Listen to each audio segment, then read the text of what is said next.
ambition, conquest, lust, murder, and the power of unrivaled technology. These are the cornerstones in the foundation of the Roman Empire. They were driven by a kind of collective cultural ego. Rome's colossal building projects, stadiums, palaces, roads, aqueducts, spanned 3 continents and unleashed the power and promise of the world's most advanced civilization. These structures became symbols of that idea of Rome. But while the Romans dominated the landscape with massive feats of construction,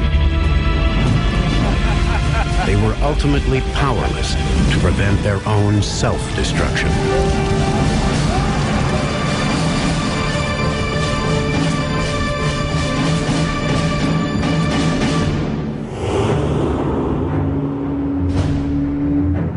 March 15th, 44 BC.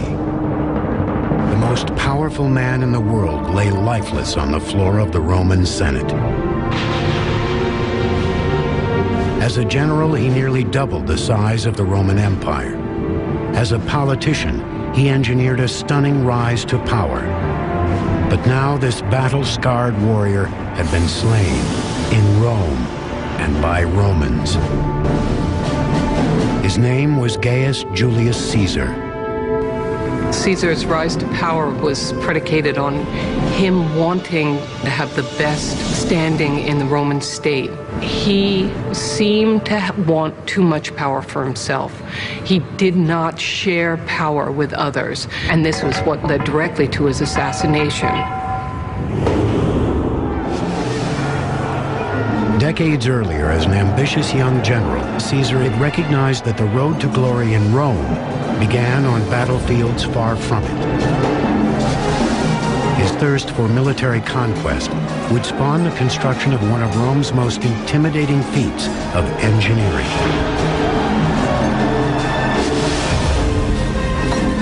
In 55 BC, Julius Caesar is leading 8 Roman legions, a total of 40,000 men, north through Gaul, a Roman province encompassing modern France, Belgium, and Switzerland. He wants to go to Germania, to Germany, and cross the Rhine because no Roman commander has yet done so. He wants to be as great a conqueror as Alexander the Great and go beyond what is known. The Rhine River lies on the edge of what is known. For centuries, it has been a buffer protecting Germanic tribes from Roman expansion. No previous army could cross it with the might needed for conquest. But Caesar is unlike any previous warrior. He could have gone by boat. But what is that for Julius Caesar to go by boat, man? Rowboat? You know, you're gonna put 8 legions in a rowboat and row across? No, man. They gotta march across. They're gonna be on horseback. Crossing the Rhine was a completely new engineering feat as far as its scope. The river is 1,000 feet across, possibly more, 25 to 30 feet deep, with unknown currents. Caesar and his engineers had to come up with a plan for a bridge that would be not only immensely strong, but immensely stable, and be large enough to be able to march a legion across. The bridge would need to be 4 football fields long and sustain the weight of 40,000 soldiers.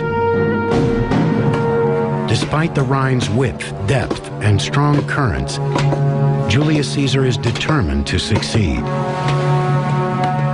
To cross a river that size with a bridge is something which plays well with an audience back at home, but of course it's something that plays extremely well with the audience standing on the other side of the river, who are going to be awestruck when they see this happening.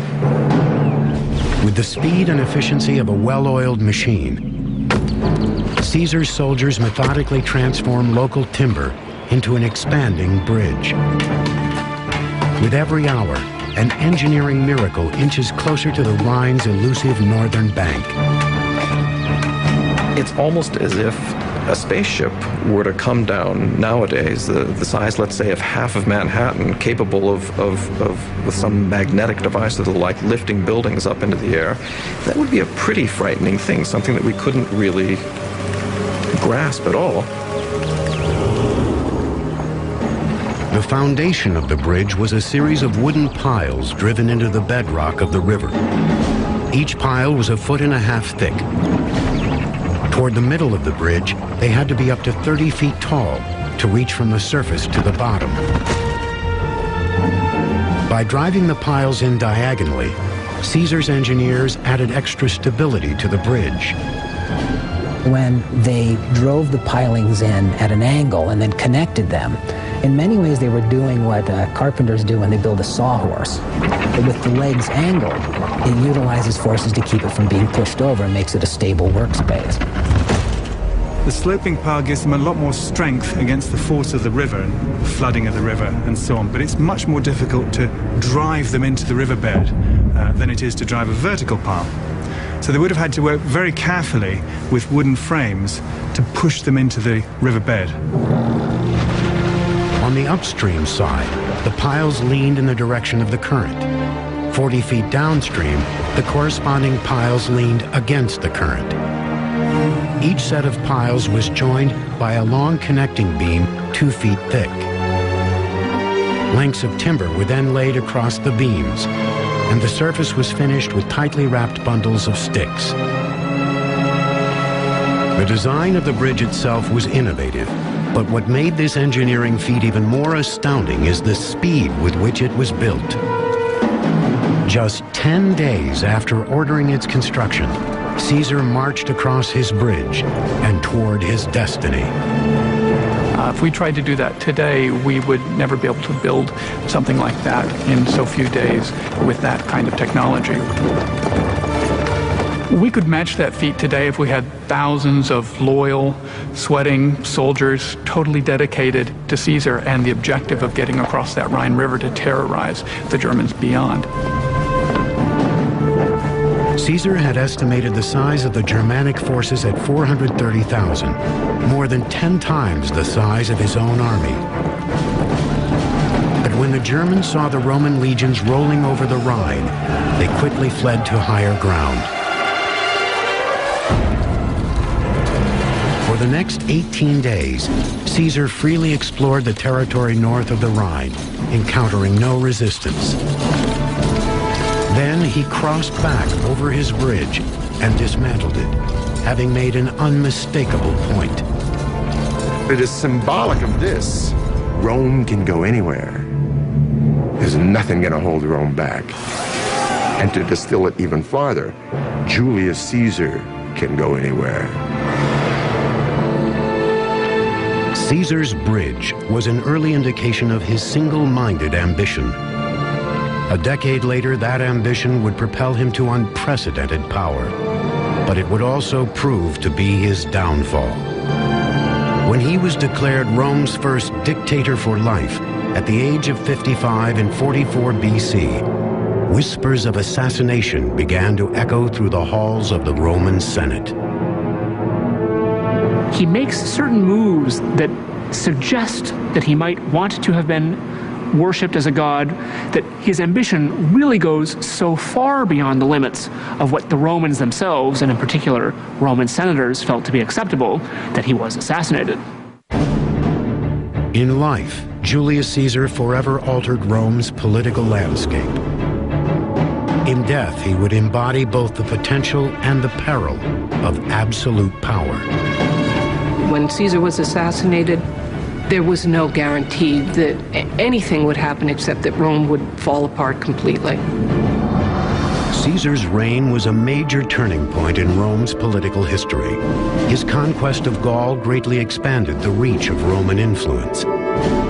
His consolidation of power marked the death of the Roman Republic, ruled by democratically elected senators and consuls, and the birth of an empire in which tyrannical emperors could rule with absolute authority.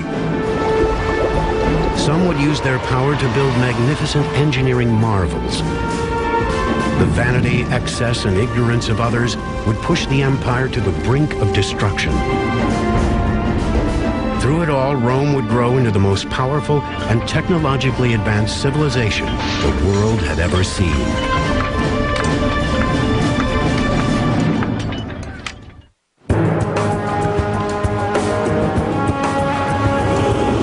Today, Rome is a 21st century city where the ancient and modern collide.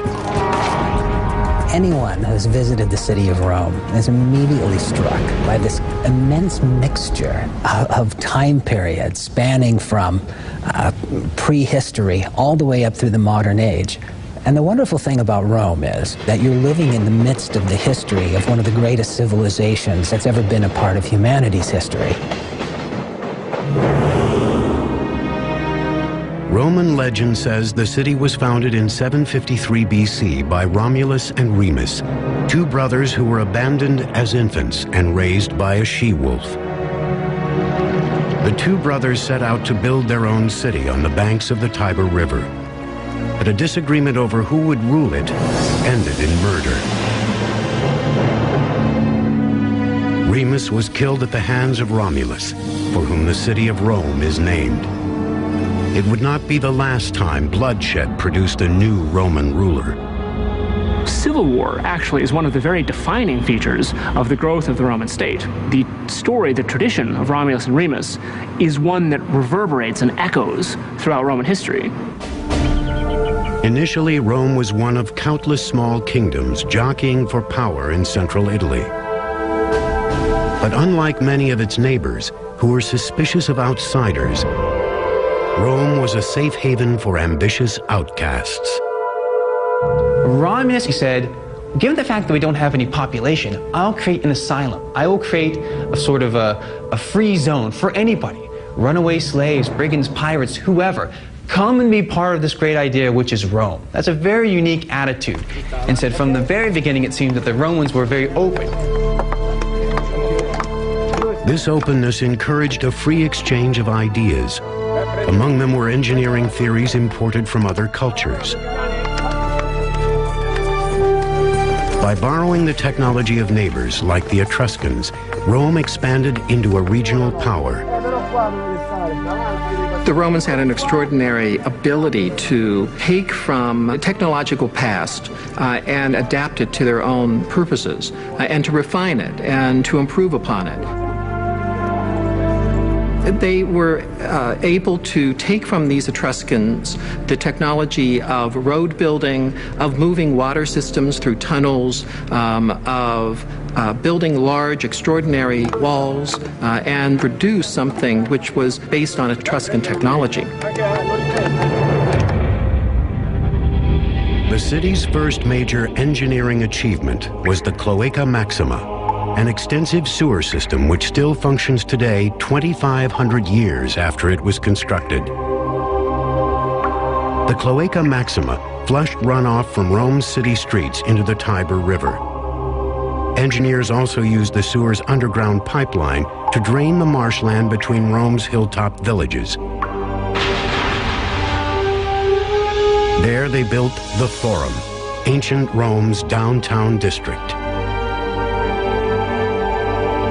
The construction of the Cloaca Maxima is the key event in transforming Rome from a series of tribes living on disparate hills around a swampy marsh into kind of centralized, unified culture. The new Roman Forum that resulted from the draining with the Cloaca Maxima really allowed that culture to consolidate in one central place. While Rome's culture was consolidating, the influence the city had over its neighbors began to grow.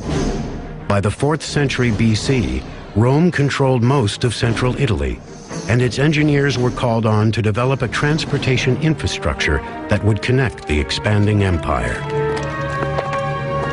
In antiquity, there were basically two modes of transportation.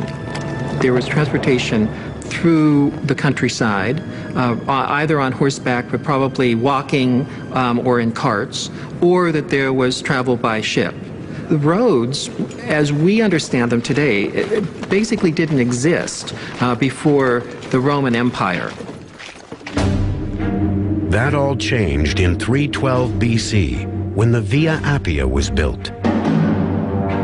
Rome's first national highway stretched 132 miles from the capital to its southern province of Campania. To plot the straightest and fastest route down the coast, Roman engineers used a specialized surveying instrument. The Romans relied on the tool called a groma, which was a vertical pole that stood in the ground with a cross on the top, and you could sight along this cross to line up 2 points in a straight line. The big difference with Roman roads and modern roads is that the Romans couldn't survey a corner, so they were all dead straight, and then they would turn a sharp angle and then go dead straight in another direction. The challenge, of course, with building a dead straight road in any direction is that you come to hills and valleys and you have to cross them. So if they had to, then they would cut through the mountains in order to take the road straight through. Once the ideal path was cleared, a broad trench was dug and filled in with sand and boulders to form a solid foundation. Next went a layer of gravel compacted with clay or mortar. The top surface was a layer of thick paving stones angled to allow the water to drain off to the side. The roads were incredibly intimidating. You could look at a road and say, I wonder how long it takes to get a couple of legions, 10,000 guys down this road, right into my backyard. I think I'll think twice about starting any nonsense with Rome. By the time of Julius Caesar's assassination in 44 BC, Rome controlled most of Western Europe and North Africa. It had defeated Carthage a century earlier, making it the Mediterranean world's lone superpower. Caesar's eventual successor was his great-nephew Octavian, who was renamed Augustus and crowned Rome's first imperator, or emperor. Under Augustus, the Roman road network expanded to reach the farthest corners of the empire. And with the highways paved, it was time to build new destinations. Under Augustus, we can see popping up everywhere Roman-style cities equipped with a forum, with a theater, with an amphitheater, with a basilica, and all of the other markers of what made a Roman city. To the recently conquered natives of the provinces, the new cities were a powerful endorsement of the Roman way of life. People would flock to the new cities, these urban centers, which were symbols of civilization, higher standard of living, incredible jobs. That's where the money resided, and people would go, as today, will go where the jobs are. And ultimately, the people in these conquered nations would really embrace these Roman ideas. The Roman city itself was the greatest image-creating device, I believe, that the Romans had. And those cities survive today. London, Bonn, Paris are all testaments to Rome's expansion of its culture through its cities. Rome's engineers had a secret weapon that enabled them to build bigger, stronger, and faster than anyone else. Waterproof concrete, mixed with a volcanic sand called pozzolana.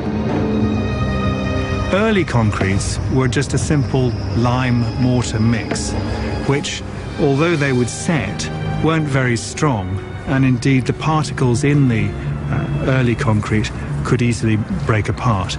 But in Roman concrete, the pozzolan sand reacted with the lime, and it makes the concrete quite like a modern concrete, much, much stronger.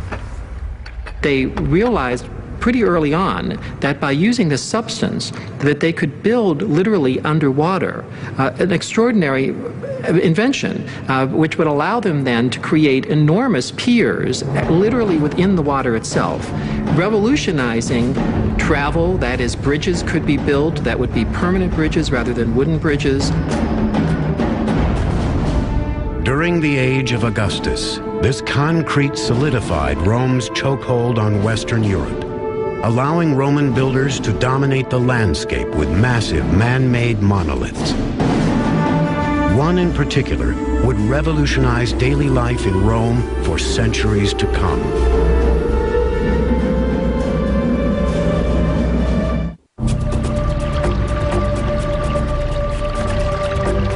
the 1st century AD, Rome had emerged as Europe's sole superpower. And as the Romans expanded their empire outward, they also looked inward and used their superior engineering skills to improve the quality of life within the walls of the capital city. Of all the achievements of Rome's engineers, none were as life-altering as running water. Rome's system of water distribution was a quantum leap to anything which had come before it. In the capital city, 11 aqueduct lines guided a steady stream of fresh water to its citizens, carrying a combined 200 million gallons a day into the city from mountain springs miles away.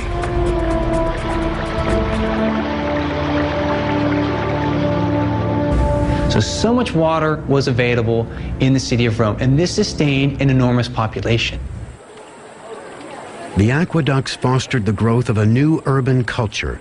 With a constant stream of water, up to 1 million people were able to live cleanly and comfortably in the capital city. And it's the water from the aqueducts which can flush out the human filth and keep your city clean.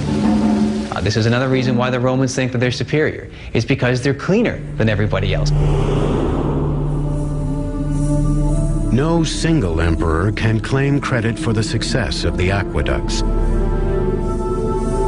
They were built over the course of several centuries. But it was the disfigured, stuttering Emperor Claudius who arguably had the greatest impact on Rome's water supply. Before he assumed power, Claudius had been a royal laughingstock who was considered an invalid and even hidden from the public eye. Claudius had a stutter, we hear. He had a little bit of a limp. He was hard of hearing. So people didn't really know what to do with Claudius. In spite of his shortcomings, Claudius was cunning enough to seize power when an unlikely opportunity presented itself. In 41 AD, most of the royal family was murdered to avenge the bloody reign of Claudius's nephew, Caligula. But Claudius was spared after he was found cowering behind a curtain. With his life hanging in the balance, he managed to bribe Rome's Praetorian guards into proclaiming him emperor.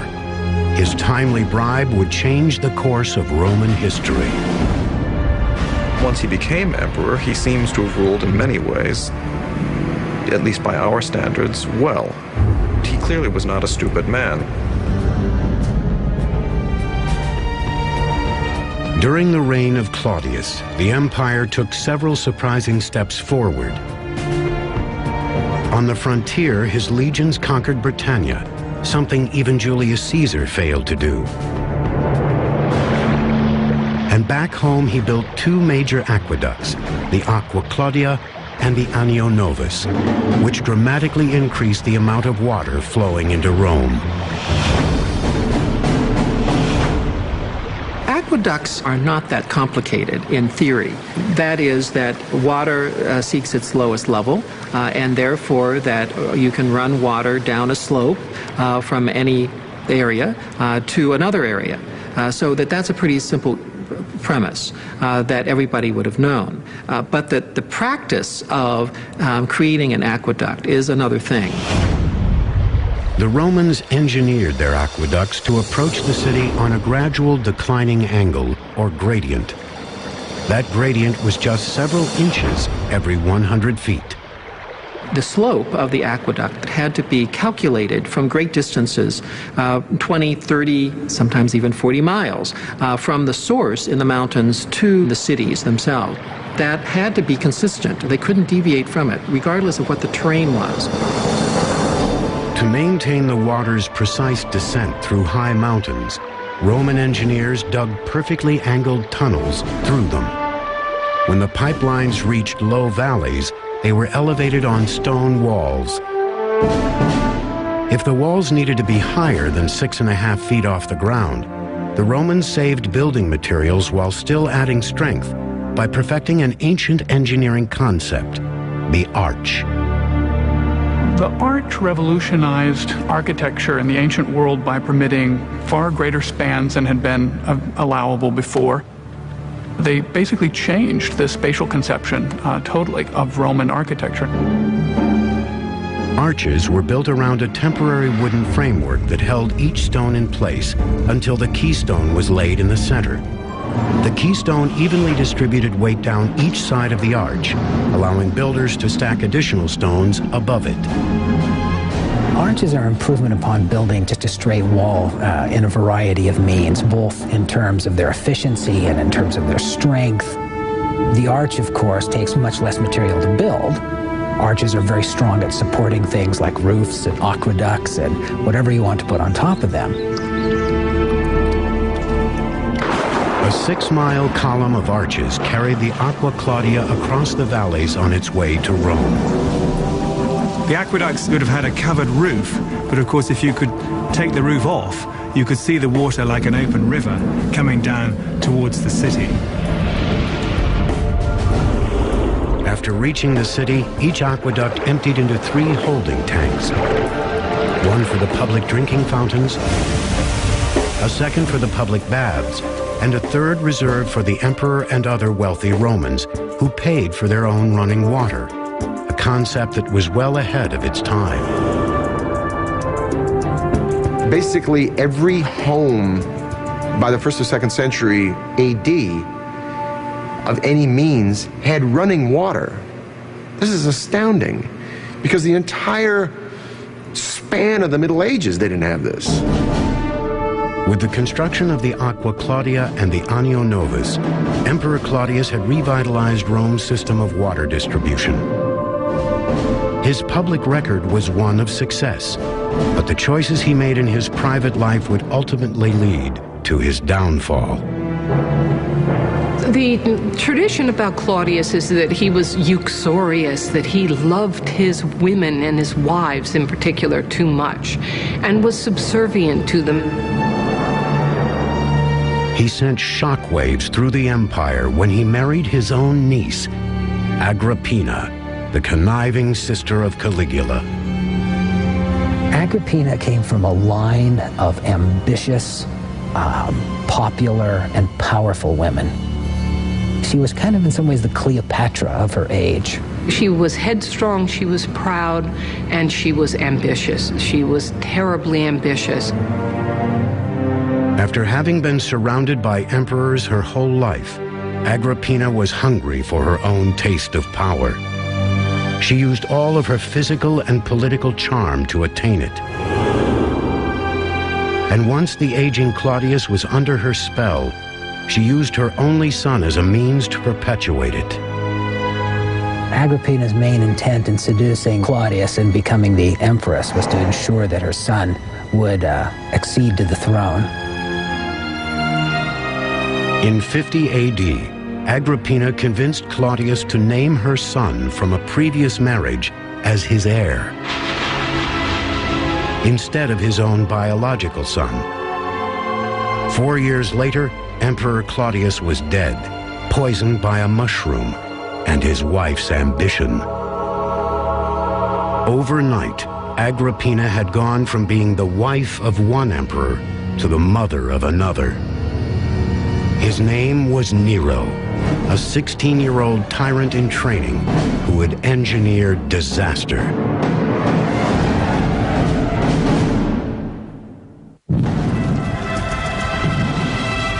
64 AD, a small fire spreads into a week-long inferno that reduces huge swaths of Rome to ashes and leaves thousands homeless and walking the streets. The fire of 64 was one of the most devastating fires that Rome ever had.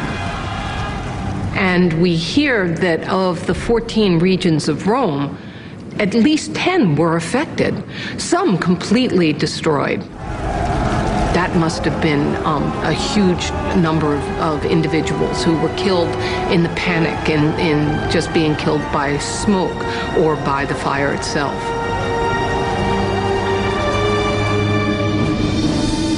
Number 1 on the list of arson suspects is the emperor himself. Nero was supposedly seen playing his lyre at the top of a nearby tower as the fire raged. He's said to have looked at the fire as though it were a spectacle, and to have gone to the Tower of Maecenas and recited the fall of Troy. The tradition is that Nero was fiddling while Rome burned. His actions after the blaze were just as incriminating. Nero confiscated a third of the charred city as his own personal property and set out to build the empire's most extravagant monument to self-indulgence, a palace complex covering some 200 acres of downtown Rome. The rumor starts to spread that he had set the fire intentionally so as to clear a portion of the city where he could build this palace. Nero blamed the fire on a new religious cult called the Christians and had hundreds of them strung up and burned to death in the streets of Rome.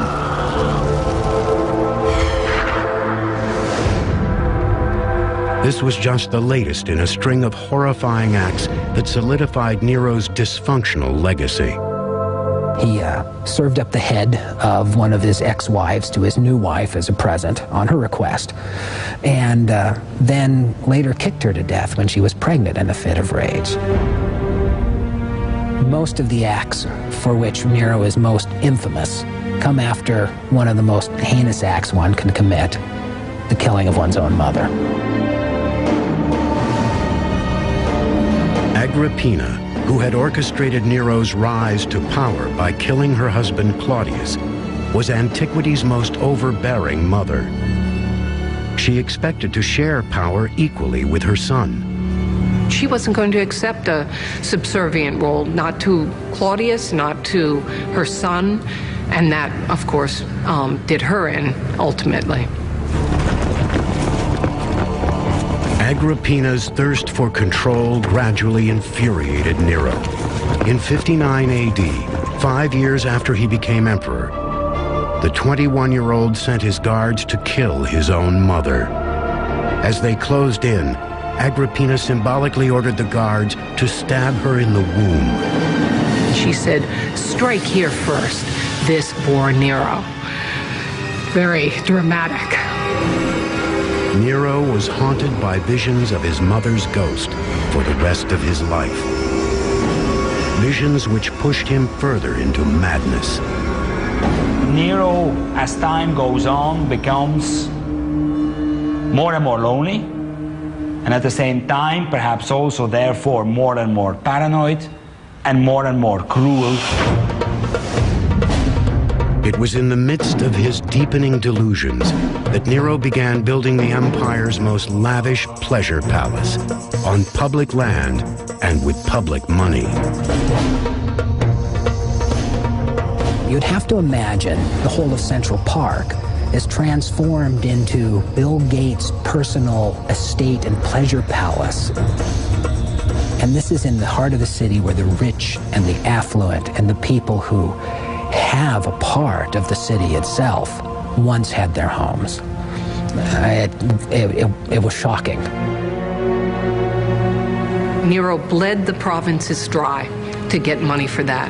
And also in Rome, he demanded money from the rich. They had to bequeath him their money, and then they would be offed.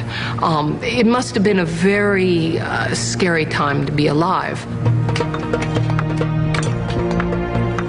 Nero's golden house was built on the pain and sweat of forced labor. In ancient Rome, slavery was a common and acceptable practice. 1 in every 3 people living in the city was a slave. Rome's achievements would be unthinkable without slave labor. This slave labor was part of what generated the profits necessary to maintain and to expand an empire. There's no question that slave labor was also very significant for the building of these grand projects that really define the essence of imperial Rome. Nero's new palace would reflect his godlike perception of himself. It was designed to evoke a sprawling seaside villa in the heart of the city. Vineyards, gardens, and pastures for wild animals would cover what had once been Rome's downtown crossroads. The center of the complex would be a man-made lake, and the pavilion with covered walkways a mile long. A vast 150-room wing of that pavilion still survives today, buried beneath modern Rome. Its cavernous interior demonstrates Roman mastery of another engineering innovation: the vaulted ceiling. A vault is nothing more or less than an arch which has been extended along an axis. Once you've built that framing one time and built one arch, move the framing, build another, move the framing, build another, you have a long vault. Very efficient way to build for the Romans. When the Domus Aurea was completed after just 4 years, Emperor Nero exclaimed, "Finally, I can begin to live in a house worthy of a human being."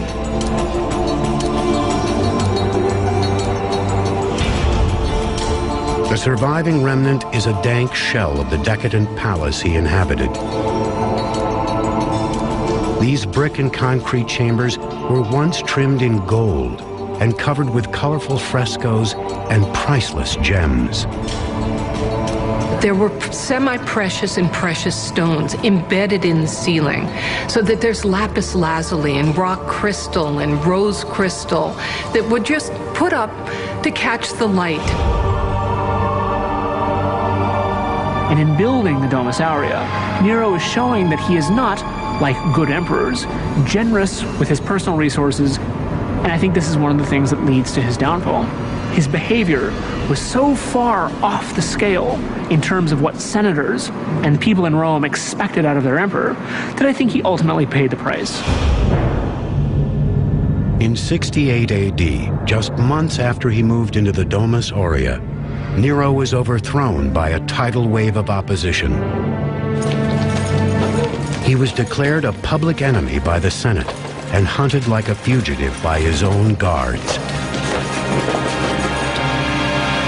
As they closed in on him, Nero slit his throat with the help of a loyal slave. His last words were, "What an artist dies in me." Nero died like the grandiloquent actor he always wanted to be, a kind of tragic actor upon a tragic stage. So his final words really do complete a picture of somebody who saw themselves not as an emperor, but as a star. After Nero's death, the Romans sought to bury any memory of him and his oppressive reign. By 104 AD, his golden house was filled in and covered with dirt and rubble. It would form the foundation of a bath complex built above it by the Emperor Trajan. For the next 1,300 years, it lay buried and forgotten beneath a changing city. Then in the 1500s, a sinkhole led explorers back into the belly of the ancient beast. Inside, Renaissance artists drew inspiration from its bizarre frescoes. The very word grotesque that we use today is actually an artistic term to describe these strange creatures that they saw down there that were part human, part beast, part architecture, part decoration. The Domus Aurea is an enduring testament to Nero's chilling reign, one marred by madness, mass murder, and extreme self-indulgence. When that reign ended, the Roman Empire faced an uncertain future. Every emperor from Julius Caesar through Nero had been a descendant of a single bloodline. Now, for the first time, rule of the empire was left up for grabs. No one was sure really what was going to happen next, except that it was going to be bloody and it wasn't going to be very good until it was over.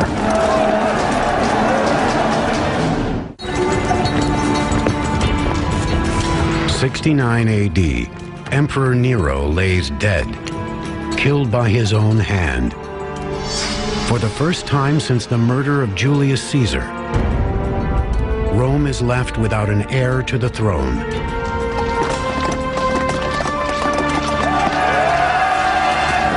A power struggle erupts between the empire's top generals, who turn their armies on each other in a bloody bid for power. The ultimate victor is Vespasian, a simple, straight-talking general who had commanded Rome's legions in the volatile Jewish outpost of Judea. He is not of royal blood, and he is nothing like his tyrannical predecessor. Vespasian was the anti-Nero. He was as different from Nero as one could possibly get. He had come up through the ranks, and he was a practical, kind of hard-bitten man who was averse to pretension and proud of it. Vespasian's the kind of guy that would much rather watch a football game than an opera.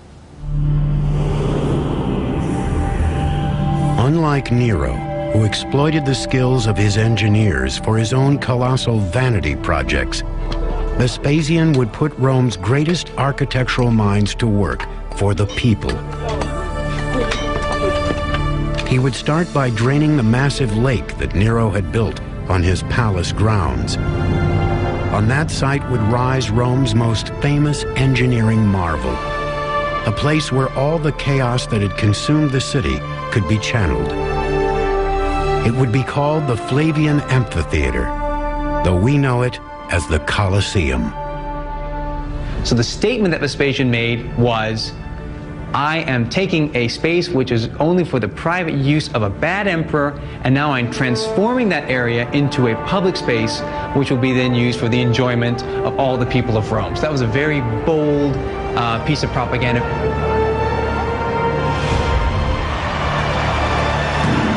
Gladiators had been spilling blood in the name of entertainment for centuries. But the people of Rome were hungry for bigger, bolder spectacles. The Colosseum would give the gladiators a permanent, state-of-the-art killing field, and the games would take on a level of carnage never before seen in the empire's history. But this was the big venue. This was the Superdome. The entertainment came to you. Everything from animals from the farthest corners of the known world to captives from faraway lands could be brought to your central location, to your favorite box seat, and right in the center of the city. Construction on the Colosseum began in 72 AD. It was financed by the sale of precious relics taken from the Jewish temple during Vespasian's sacking of Jerusalem.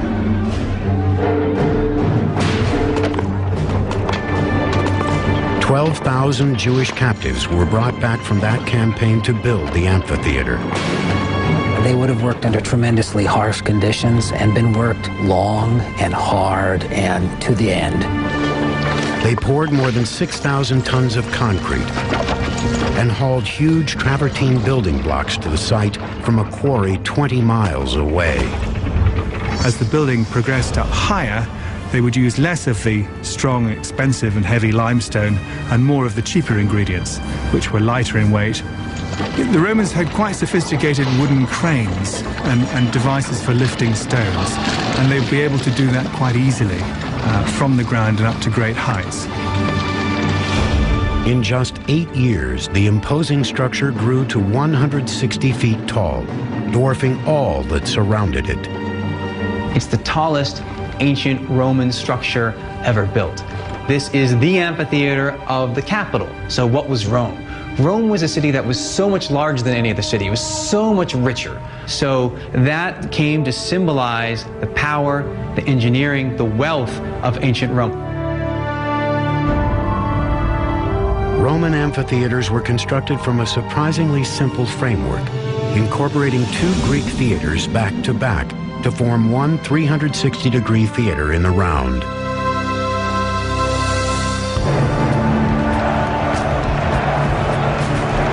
The Colosseum set a new standard for Roman amphitheater design. It contained an intricate network of corridors and staircases that could shuffle 70,000 Romans in and out in record time. As with stadiums today, everyone who entered the Colosseum had a ticket corresponding to the number above one of the entry gates.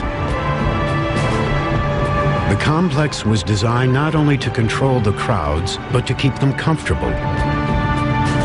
It had 110 drinking fountains and 2 restrooms, large enough to accommodate a packed house. The Colosseum even had a retractable roof. On hot days, an awning called a velarium was unfurled above the upper deck to shade spectators from the sun. It was operated by sailors from the Roman Navy, who were stationed around the top of the Colosseum's arcade. They could move it according to the sun and according to the wind, and subsequently, Colosseum was amazingly air-conditioned, shaded, and they would stand on top of the arcade and work these poles, the holes of which we can see on the external side, that would hold this immense canvas that would cover the place. By 80 AD, the Colosseum was complete. But Vespasian didn't live to see the grand opening of his greatest monument. He had died of natural causes the previous year, so his son and successor, Titus, led the inaugural celebration. For 100 straight days, Romans flocked to the Colosseum to soak in every kind of carnage imaginable. 5,000 animals were slaughtered in a single day. Thousands of gladiators and prisoners left as corpses.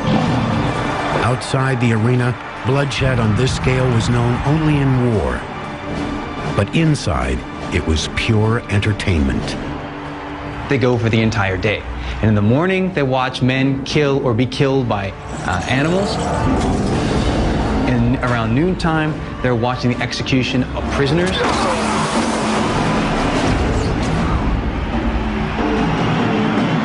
And then finally, in the afternoons, from the main event, primetime TV kind of experience is the best for last, and that's going to be gladiators, man against man.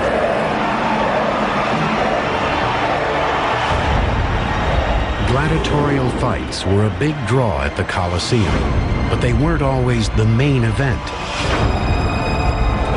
Several ancient writers describe live naval battles recreated right in the middle of the arena, with battleships on water.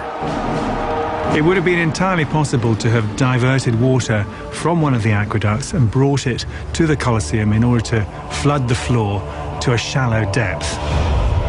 We do have evidence due to recent studies of the Colosseum that show there are plenty of channels, water channels, for flooding the substructures of the Colosseum. So yes, it was possible, and yes, it happened.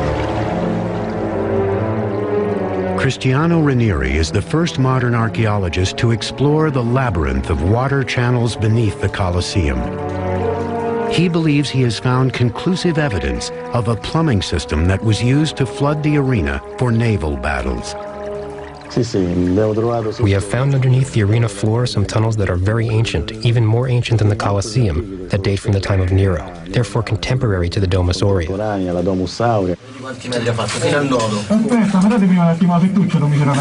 The original water channels built beneath Nero's artificial lake were left intact when the Colosseum was built above it. They could have been reconfigured to flood and drain the arena. In this never-before-seen footage, Cristiano leads his dive team inside those ancient channels and through water polluted with the debris of 2 millennia. Beneath the Colosseum, he uncovers a holding tank with a direct line to a nearby aqueduct.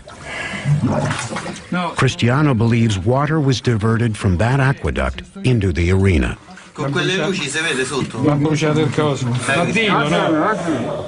He also finds evidence of drain pipes that connected to the city sewer system, which could have been used to drain the floodwaters from the arena into the Tiber River. There was a proper plumbing system. At one point, the tunnels were used to flood the arena floor to create Navy battle scenes. The Colosseum's naval battles were an astounding engineering triumph, but they proved to be a fleeting trend in the world's most famous arena. Within a decade, flooding operations were abandoned in favor of a renovation that would revolutionize the games. A new 2-story substructure beneath the arena called the Hypogeum.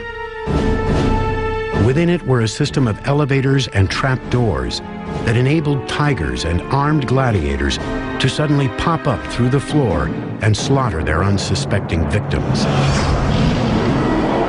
Although the real spectacle happened up here in the arena, the backbone, the nerve center, the real support system of the arena was down below in the Ippogeum. Where there were lion runs, cages for wild animals being taunted, gladiators sharpening their swords preparing for death, condemned criminals in cages.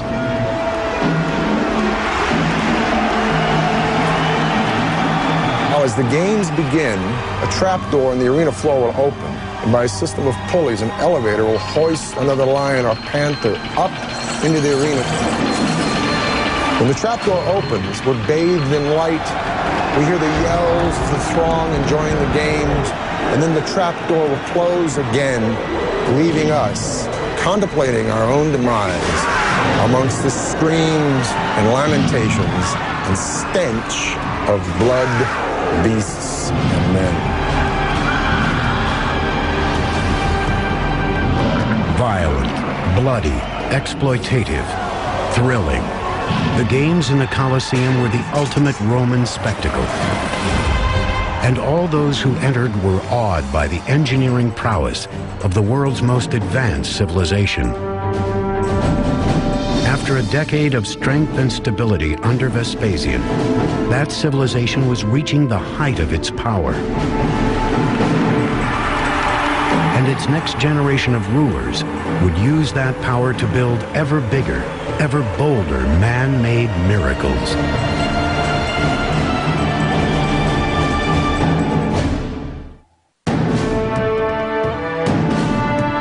By the end of the 1st century AD, the Roman Empire extended from England to Egypt and from Portugal to Persia. As many as 50 million people of every race and language were loyal subjects of one emperor. That emperor was always an Italian until 98 AD, when an outsider emerged to take over the empire. His name was Trajan, an ambitious warrior from the province of Spain, whose battlefield triumphs had caught the eye of the ailing emperor Nerva. Having no sons of his own, Nerva adopted Trajan as his son and heir. There is a widening of the idea of what it meant to be Roman and who could help the state and who would participate in the state. And Trajan is a very good example of that. Trajan is the first of a whole series of emperors who come from outside of Italy. When Nerva died, Trajan inherited the Roman world. He immediately set out to prove his loyalty to the citizens of the capital. He knew the best way to do this was to appeal to their unyielding sense of supremacy. The Romans thought on a grand scale. The size of their empire, the size of their buildings, and the ambitions of its leading individuals must be one of the things that we point to as defining what it meant to be a Roman. They were driven by a kind of collective cultural ego. Trajan launched a massive building campaign that began with the empire's infrastructure. He made urgently needed repairs on roads, harbors, and public buildings. He commissioned one of the last great aqueducts and built new public baths on the crumbling foundations of Nero's Golden House. All of this building required a tremendous amount of money. And in order to really complete and fulfill his own kind of plans, he was going to have to come up with a great deal more of it. And in Roman terms, this means conquest. In his 3rd year as emperor, Trajan launched a military offensive to raise revenue for the construction of more magnificent monuments. He set out to conquer Dacia, an elusive region encompassing modern Romania and Hungary that had fended off the Romans for centuries. After years of bitter combat, the Dacians surrendered in 107 AD. The conquering emperor plundered hundreds of tons of gold and silver from his new province. Trajan is the emperor that extended the boundaries of the empire to its greatest extent. So Trajan really pushed the envelope, and in doing so, he brought back more money, more goods, more spoils than any other emperor, which meant that he had so much money at his disposal. The emperor spent his new capital on a sprawling public space that would alleviate the congestion in Rome's overcrowded downtown district. Since the beginning of the Republic, the old Roman Forum had been the center of government, commerce, and culture. There, temples to gods like Saturn and Vesta sat beside law courts and libraries.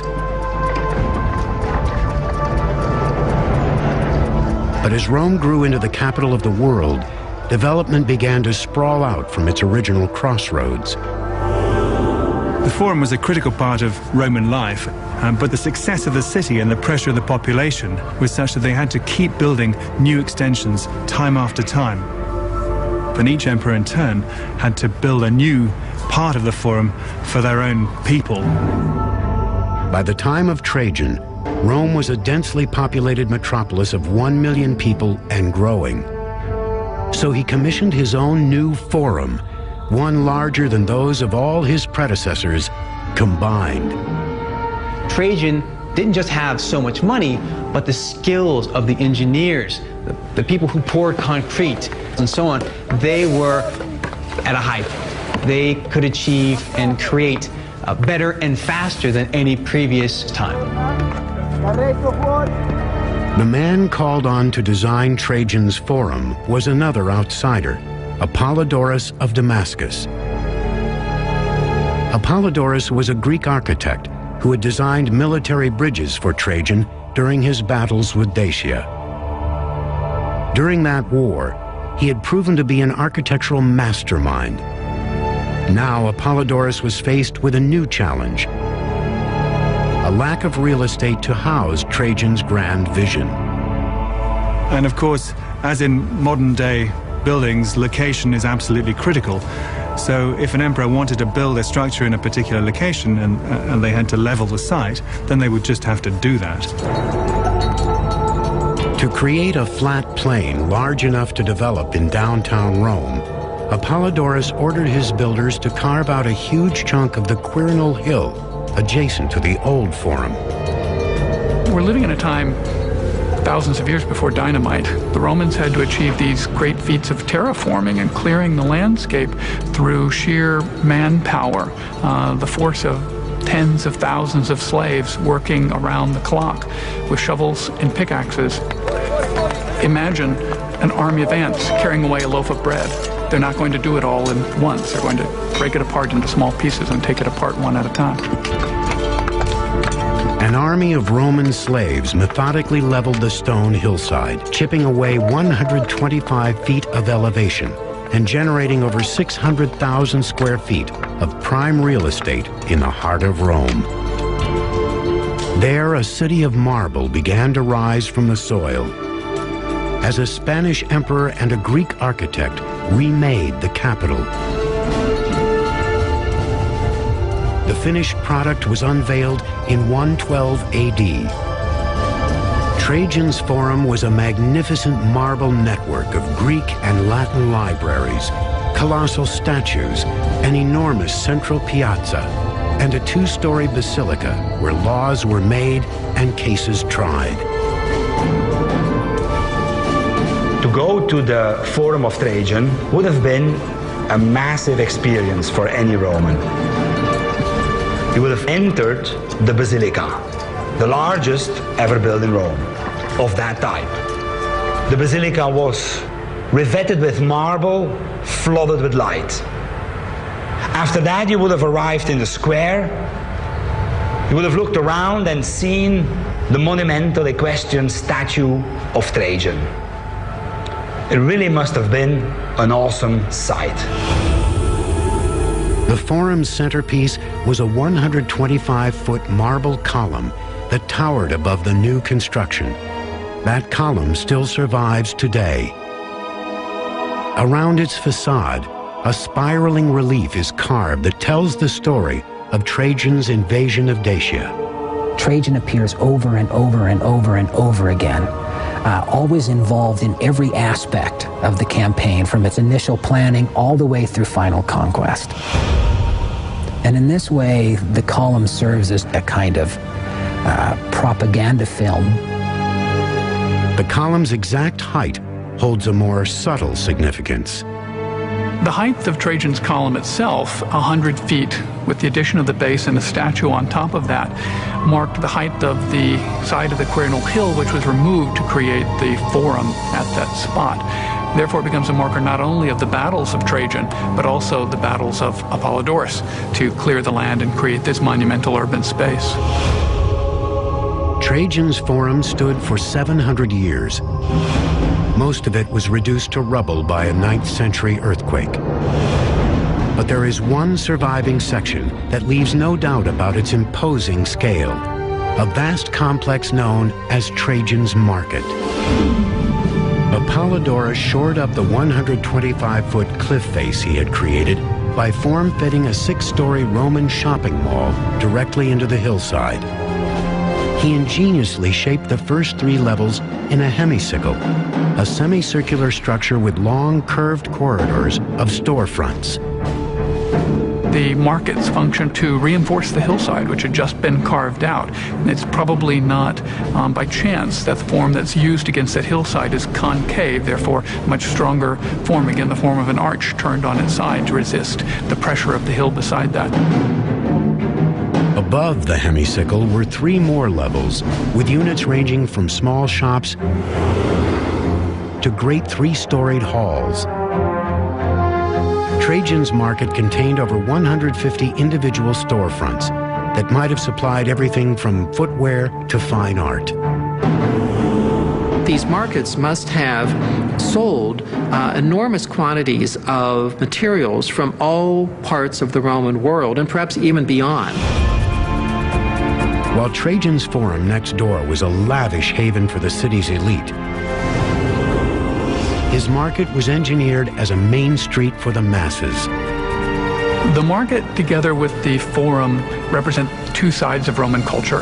The opulence of the Forum, its colonnaded forecourt, its gilded decorations, represented a tremendous formal center for the city. Right next to that, the brick architecture of the marketplace, very commonplace in the city for the daily lives of the Roman citizenry. Trajan's engineering feats at home and conquests abroad made him one of the most popular emperors in Roman history. By the end of his reign in 117 AD, the empire had reached its greatest size, stretching across the Middle East to the Persian Gulf. But defending more territory would prove problematic for Trajan's successor.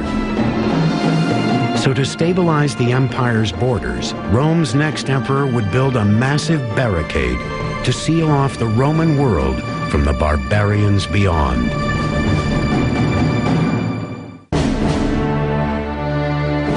By the time he died in 117 AD, Emperor Trajan had propelled the Roman Empire to the height of its size and wealth. But the drawbacks of such a widespread dominion would soon become evident. Trajan had no biological sons, so upon his death, control of the empire passed to his adoptive son, Hadrian. Hadrian, like Trajan, was a military man and an accomplished one. Hadrian saw that the empire would be unable to maintain its expanded borders. The longer the borders are extended, of course, the more money it takes to be able to maintain border defenses. So he wasn't looking for more things to conquer, but how to hold on to what they already had. Concrete evidence of Hadrian's defensive policy shift can be found today in a remote section of northern England, 1,500 miles from Rome. When Hadrian came to power in 117, the northern half of Britannia remained an untamed frontier. where Roman soldiers confronted the dual threats of freezing winters and barbarian incursion.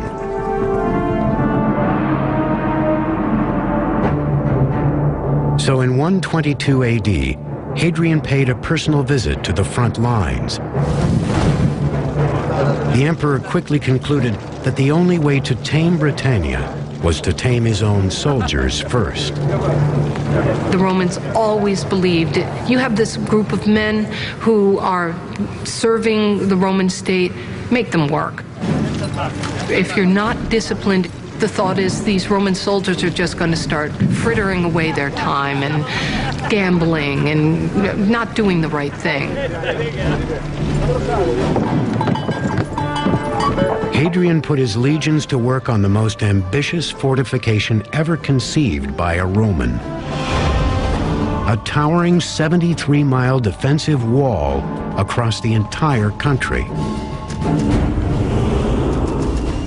Today, the pilfering of time has reduced Hadrian's wall to its foundations. But it once towered 15 feet high, with parapets rising an additional 6 feet above that. A 9-foot ditch was dug at its base, forcing potential invaders to make a 30-foot climb before coming face to face with the Roman legions on the other side. And if invaders did miraculously make it over the wall and past the Roman guards, they had one last obstacle to slow their advance: the Vallum, a 120-foot wide ditch that ran behind the wall from coast to coast. Hadrian's wall was as much a psychological barrier as a physical one. Its monstrous, unending facade served as an unnerving reminder of Rome's indisputable dominance. In some ways, you might be able to compare Hadrian's Wall to the Berlin Wall. And that is a wall that's intended both to keep people out and to keep people in, and to prevent a kind of mixing that goes uncontrolled. Hadrian's Great Divide would be the Roman world's largest stone fortification. One made all the more challenging and effective by northern Britannia's jagged terrain. The engineers positioned the wall in as strategic a location as possible. It's often running along cliff edge just above a drop to the north. But in principle, the natural geology of the landscape would help them build a bigger defensive structure. The main problem with that, from an engineering point of view, is the difficulty of getting materials to that site to build the wall. 3 legions, totaling between 15 and 25,000 men, were needed to undertake the back-breaking task of moving heavy stone blocks to the construction site. But the wall was only one component of Hadrian's grand design. Every Roman mile, the legions built a guard post into the wall called a mile castle, which housed up to 60 troops at a time.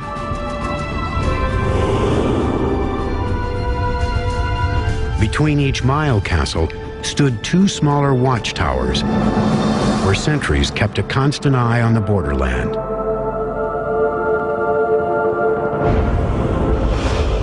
And along the length of the wall, 17 enormous superforts were built that could house 1,000 Roman soldiers.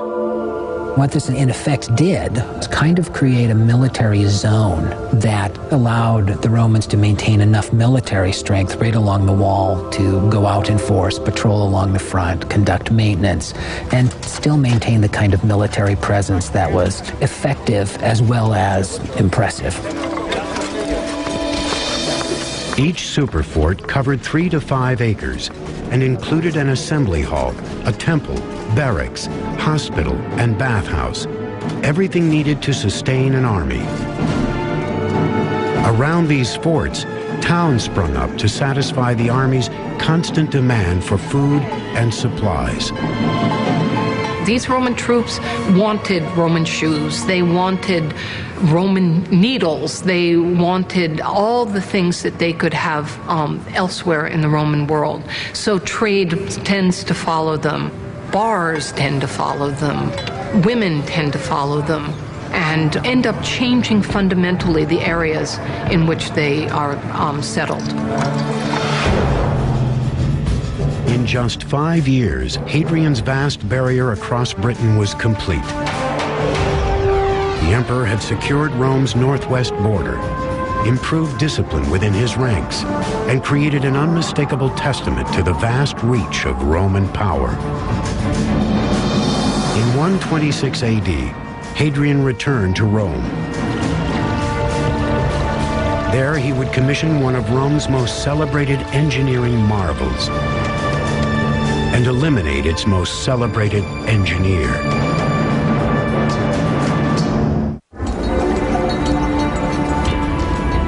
In 126 AD, Emperor Hadrian returned to Rome after a 5-year military inspection tour on the Roman frontier. While he was away, his builders had been working feverishly to carry out his architectural vision in the capital city. Hadrian certainly wanted to leave an imprint on Rome. He wanted to revive Augustan building and show that he could do better. 150 years earlier, Emperor Augustus had famously transformed Rome from a city of brick into a city of marble. Hadrian wanted his own building legacy to be equally memorable, and the crown jewel in that legacy would have a direct link to the reign of his legendary predecessor. Soon after he became emperor, he set his sights on rebuilding a burned-out temple complex dating from the time of Augustus. In the rubble of the old ruin, he commissioned his most famous structure, the Pantheon, a majestic temple to the Roman gods. The Pantheon is arguably the most amazing structure ever built by the Romans. Why? The Rotunda. The Rotunda, a huge interior space capped by a magnificent dome ceiling, was the heart of the Pantheon's design. At its center, the concrete dome rises nearly 150 feet. It spans exactly the same length across without any support from columns or buttresses. 150 feet is a great distance to span. And the guts that they had to attempt something so wide, to span something so wide, this is one of the grand achievements. The Pantheon's dome would remain the largest unsupported concrete span in the world for 18 centuries. Before Hadrian's engineers could start pouring the dome's concrete ceiling, they needed to figure out how to direct its weight away from its center. Otherwise, when they removed the wooden framework holding the ceiling in place, 3,000 tons of concrete would collapse under its own weight. Today, when we build in concrete, we introduce a steel tension rod, which picks up half of the stresses in the concrete. The Romans couldn't do this. Therefore, the dome of the Pantheon was constantly pushing outward towards its base. The Pantheon's engineers developed several radical solutions to make sure its ceiling and the emperor's reputation wouldn't come crashing down. First, they built a solid base of walls 20 feet thick to act as a foundation for the ceiling. They used the vertical walls on either side to help support the weight of the dome from pushing outwards. They used the walls to buttress the dome itself. Next, as the ceiling rose toward its apex, they mixed in lighter materials with the cement and poured a progressively thinner layer of it. Roman concrete, like concrete today, used aggregate, usually stones, to bond the concrete together. In the Pantheon's dome, Romans used a common technique at that time of actually inserting hollow amphora or jugs inside of the concrete to displace some of the concrete and lighten the load. To make the ceiling even lighter, the builders molded recessed panels called coffers into the ceiling, which served two ingenious purposes. These coffers are meant, obviously, for an aesthetic purpose. That is, that they allow the surface of the domed area to be decorated. But at the same time, they reduce the amount of concrete which is necessary for the dome itself. A final weight-shedding alteration immediately became the Pantheon's most distinctive feature: the oculus, a 30-foot wide hole in the center of the ceiling.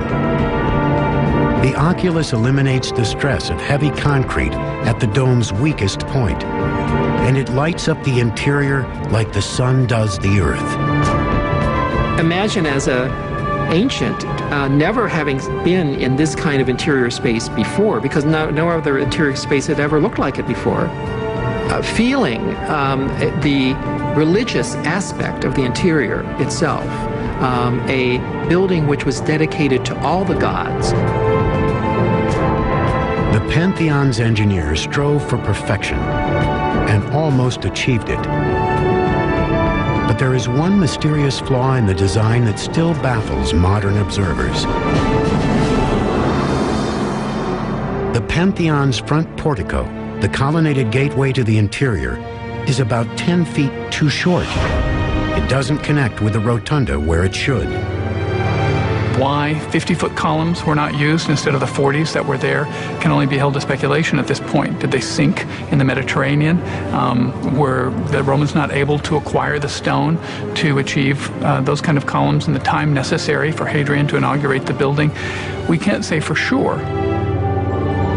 For centuries, the Pantheon has stood as a confounding engineering enigma. But the way it was built is just part of the puzzle. The bigger mystery is who designed it. There are no surviving records to reveal the architect's identity. But modern speculation centers on Emperor Hadrian himself.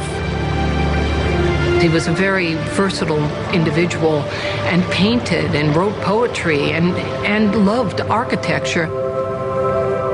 So many of Hadrian's other buildings were domes. So it seems to me that Hadrian may have had a hand in the design. Another potential candidate is Apollodorus of Damascus, the genius behind the forum built by Hadrian's predecessor, Trajan. Apollodorus was skeptical of Hadrian's architectural skills and bold enough to declare it publicly. Apollodorus at one point sneers at Hadrian and says, "Go off and design your pumpkin domes." After a certain point, Hadrian just gets so upset with Apollodorus because Apollodorus criticized Hadrian's designs that he had him commit suicide.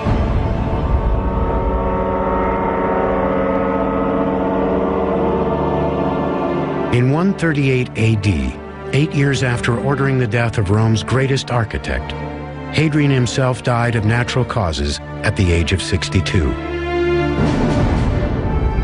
His 2 decades in power had been one of the most prolific periods of construction in Roman history. By the time of his death, harbors, temples, bridges, and basilicas in every corner of the empire bore his name. It would be nearly a century before another emperor would commission one of Rome's last great engineering achievements and send the empire spiraling towards self-destruction.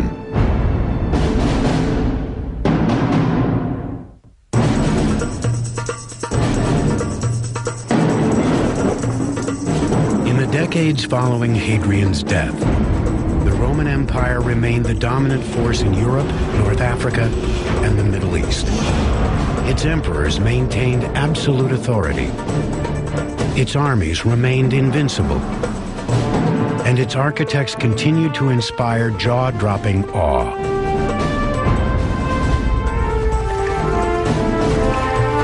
Their crowning achievement, a behemoth complex of Roman baths, was commissioned in 212 AD by a corrupt powermonger named Caracalla. He rose to power the old-fashioned way, through murder. Caracalla's late father, Emperor Septimius Severus, had wanted his two sons to rule the Roman Empire together. But Caracalla and his brother Geta hated each other. After their father's death, it was only a matter of time before one eliminated the other. Caracalla struck first. Caracalla had him killed right in front of his mother, which seems to me a horrible, horrible thing. Geta's name was erased from memory, not only from inscriptions, but Geta's image was chiseled out. They erase the name, but they leave the erasure. We know that the state has taken steps to eradicate him, and we should remember that lesson. During the reign of Caracalla, blood once again flowed through the imperial chambers, and the empire was back in the hands of a tyrant who ruled by fear. The rule of Caracalla is characterized by that of a man, emperor, who places himself above man, within the sphere of the gods. Caracalla wanted to leave a legacy that would secure his fame for the ages, as the Colosseum had for Vespasian, the Forum for Trajan, and the Pantheon for Hadrian. He had to prove himself as worthy of the imperial power. He had to show that he was even better than his father.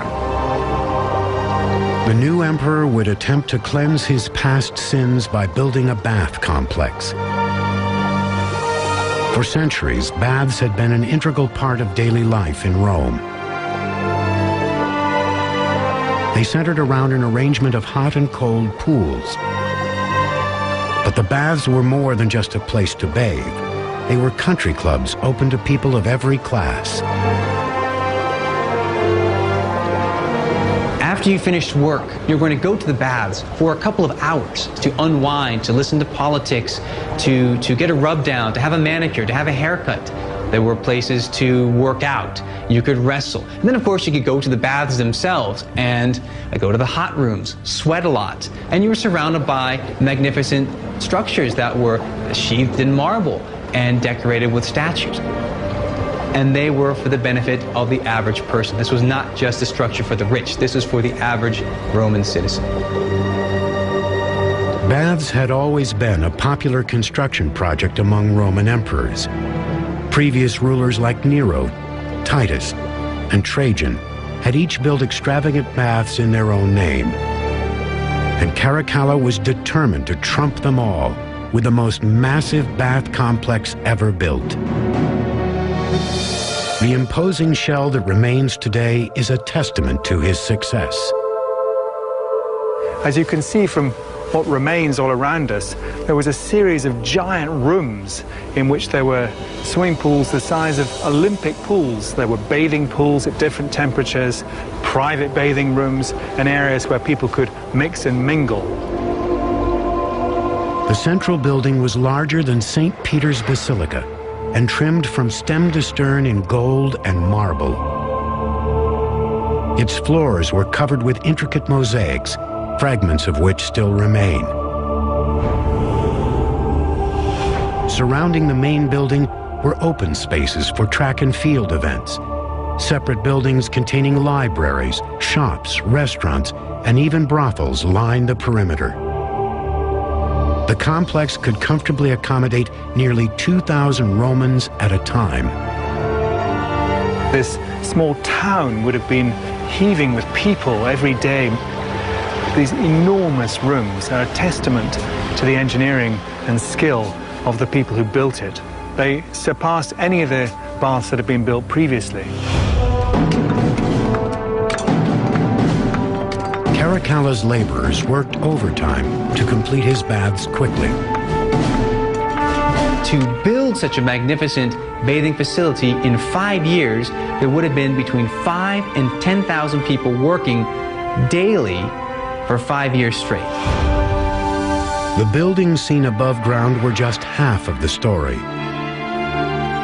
Beneath the complex, a water channel tunneled from a nearby aqueduct diverted 5 million gallons of fresh water into the baths every day. Water for the hot pools was diverted to furnaces, where it was heated over wood fires. As many as 50 such furnaces were built directly beneath the floor. This floor literally divided the world of the wealthy and successful Roman citizen from the underworld of slaves and laborers who were toiling away in furnace-like conditions, stoking fires and choked with smoke and fumes and so on. Up here in these beautifully decorated chambers with marbles and mosaics and decorated tiled ceilings, it must have seemed like paradise. The baths of Caracalla opened in 216 AD. They were one of the last great feats of Roman engineering, combining all the skills the Romans had perfected over the centuries. In a bath complex like that of Caracalla, a lot of great achievements of Roman engineering come together. The production of bricks, masonry, the import of marble. You have the long tradition that the Romans have in building water systems, aqueducts, but also drainage and sewer systems. You have also their long experience in the use of concrete, which allows them to create big spaces that they can cover with vast spanning domes and vaults. Caracalla's baths were an amazing success, but the same couldn't be said for his reign. While his pet project strained the Roman economy, Caracalla hemorrhaged more cash on costly invasions of Parthia and Armenia, eastern regions not controlled by a Roman emperor since Trajan a century earlier. Like Trajan, Caracalla had hoped to cement his legacy through conquest. Instead, he sealed his own fate. In 217 AD, after a 6-year reign of cruelty and intimidation, Caracalla was stabbed to death by his own guards during an eastern military campaign. That same year, a devastating fire gutted the Colosseum and the soul of the capital. The amphitheater would be rebuilt 20 years later, but the empire itself would never recover. The glory days of Augustus, Vespasian, and Trajan were long gone, and they would never return. Over the next 3 centuries, the empire that had once burned so brightly slowly burned out. The theories as to why fill volumes. Some people say it is the metallurgy that poisoned them. Some people say it is the decadence and the inbreeding in the upper class. Some people say it is the lack of a trained army and subsequently no defense. I think the Roman Empire was simply too large to be governed effectively, to be administered, and to create any kind of real sense of community. In the 5th and 6th centuries, Germanic warrior tribes repeatedly sacked Rome, demanding land and money. In 537, an invading tribe went right for the jugular, destroying the city's most vital life-sustaining arteries, its aqueducts. Without the running water its citizens had come to rely on, the once great capital crumbled. People without water couldn't live in the city center.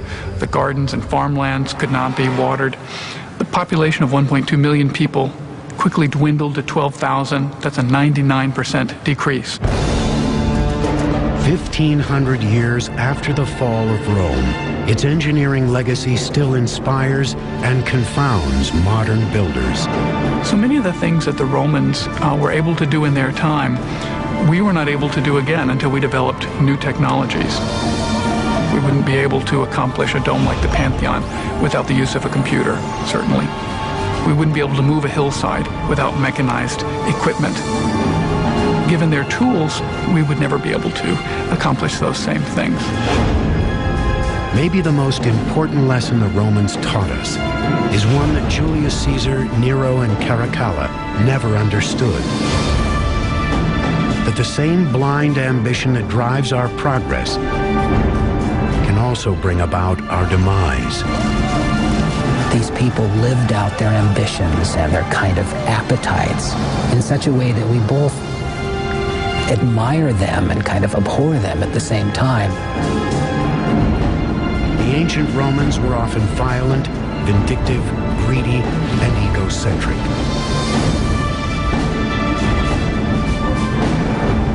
But the imposing structures they left behind stand as evidence not only of the power of one civilization, but of the unlimited potential of humankind.